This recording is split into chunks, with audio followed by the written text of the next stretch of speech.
So per my little thermometer, it got down to 27 degrees late last night, early this morning.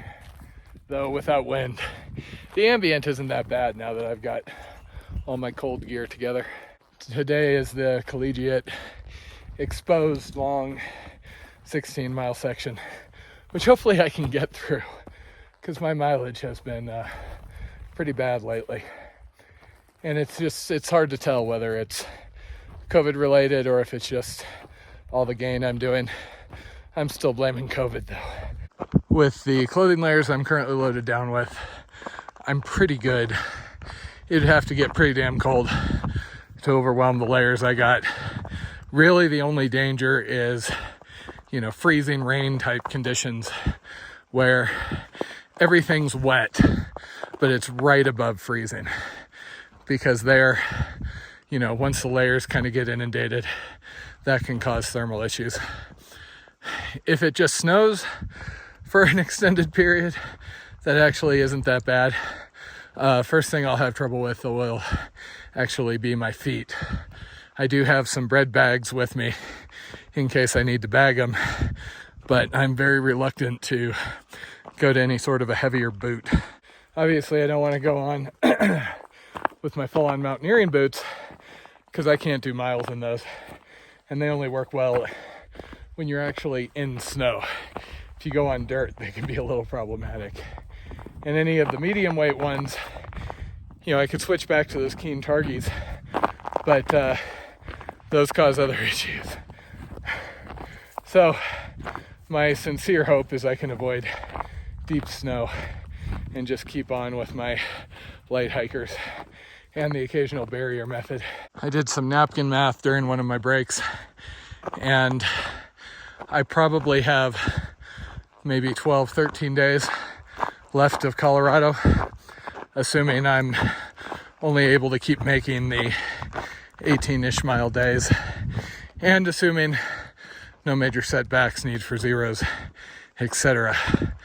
The next stop is going to be Monarch Pass, Salida in a couple of days, and I'm intending to get at least partial days on every side, do a single night in town to charge, and then push on to Creed, which will be another 5 or 6 days. Creed, the city, which is on Creed, the lower altitude San Juan route. It still rankles a little bit that I can't do the San Juan high route, but I just don't think it's a good idea considering all the time I lost. If only I hadn't gotten COVID. I did run into a handful of backpackers and day hikers yesterday. Still nobody who's CDT.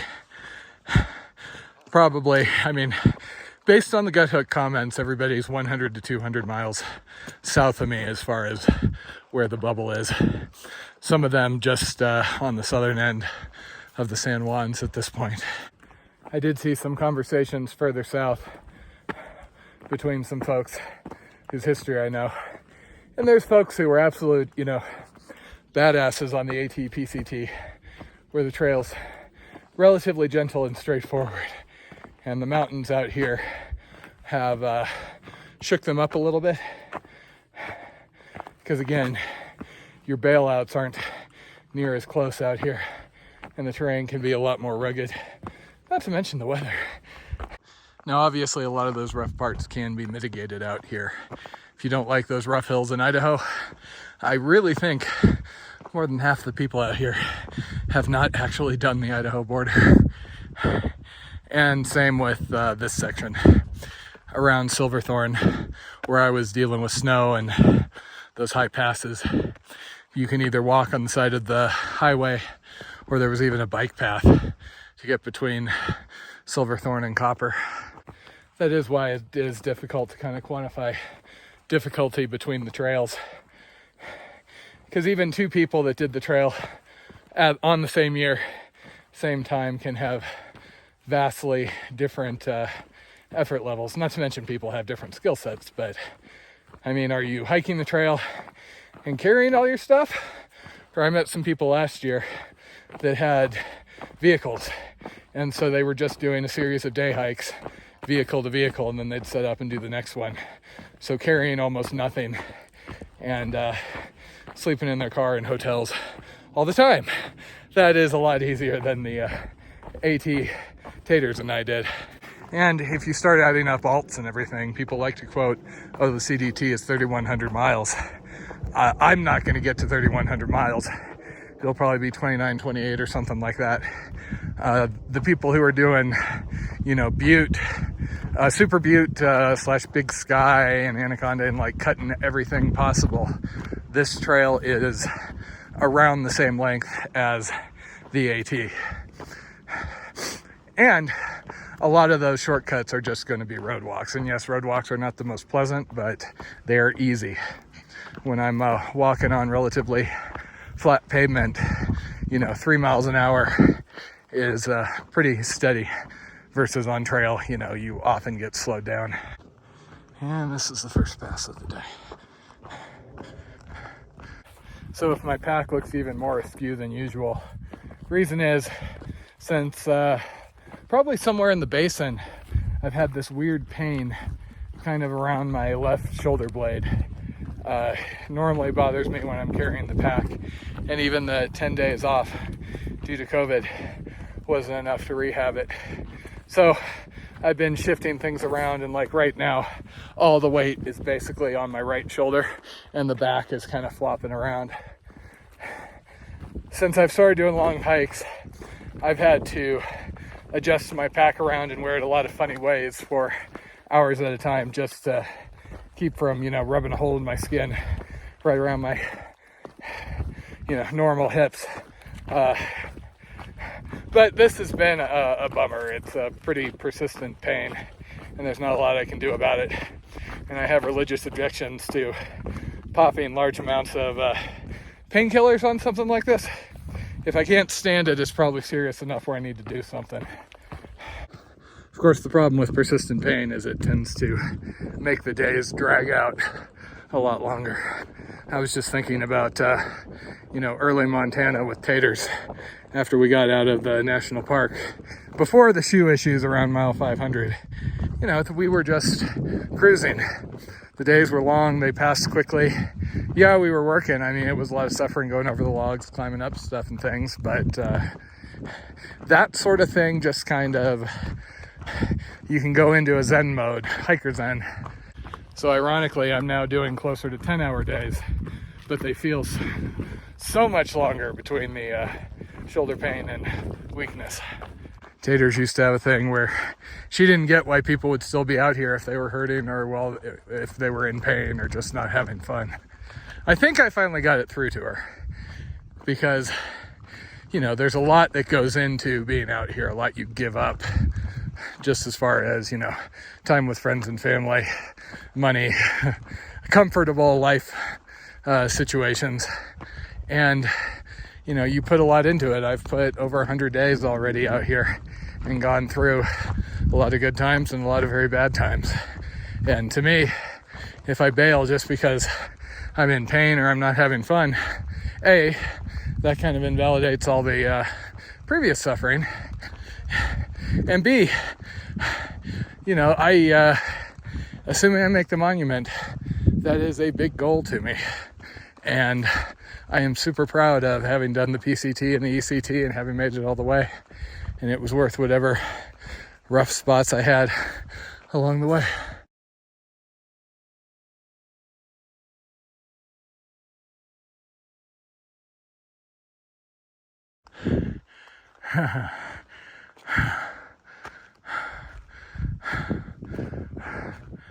Gotta love Colorado. Up here above 12K, and there is a paved highway and a trailhead parking lot.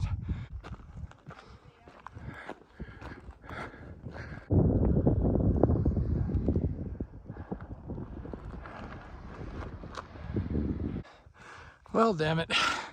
I ran into a nice older gentleman named John just getting into backpacking. So I probably lost 30, 40 minutes chatting with him. This is why I don't make my miles. Not too bad of you. Okay, I am not not unhappy I came this way. Who would want to be in the lowlands when you can do this, huh?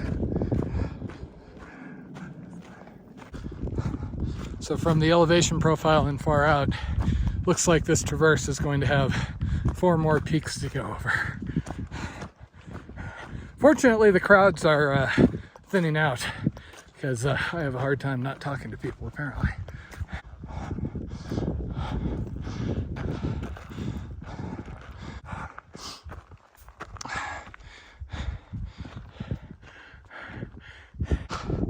Two down, 3 to go. Unfortunately, it looks like I'm getting back into the snow. The Mirror Lake Alt, aka the low altitude alt, was down there. You stay in the trees. I love friendly day hikers, especially ones with fruit. Day hikers are also really good for making me feel tough, because quite often I'll be limping along, I'll come up and they're like, wow, you were really moving fast. And it reminds me that my standards are all out of whack after being out here so long.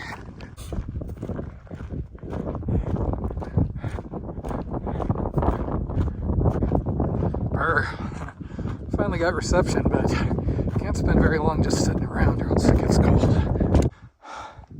And this would be number 3.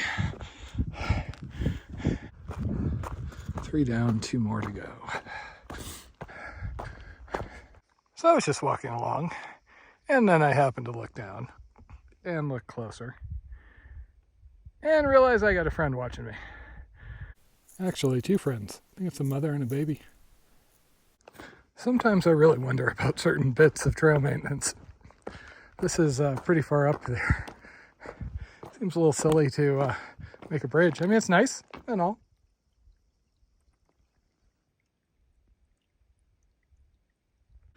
So normally the CNOC bag is enough to collect water from pretty much anywhere. The one thing that took me a stupidly long time to realize, though, is that you can actually use this thing to basically act like a straw and fill up the bag. Okay, pretty sure that's the 4th pass I gotta go over. Today has mostly been up above 12K. Fun times.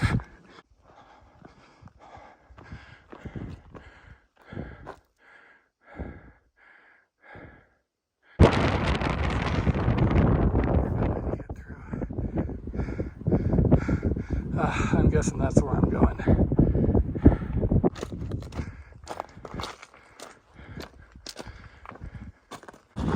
Once again, I'm getting little flurries off and on, and I'm seeing some not insignificant storms off to the left. Last pass. Snow's a bit crusty, but still haven't needed the micro spikes, fortunately. And that would be the 5th pass. So now the high route is actually going to rejoin the low route right over there and drop down into the trees. That was kind of where I was thinking I would end up camping today.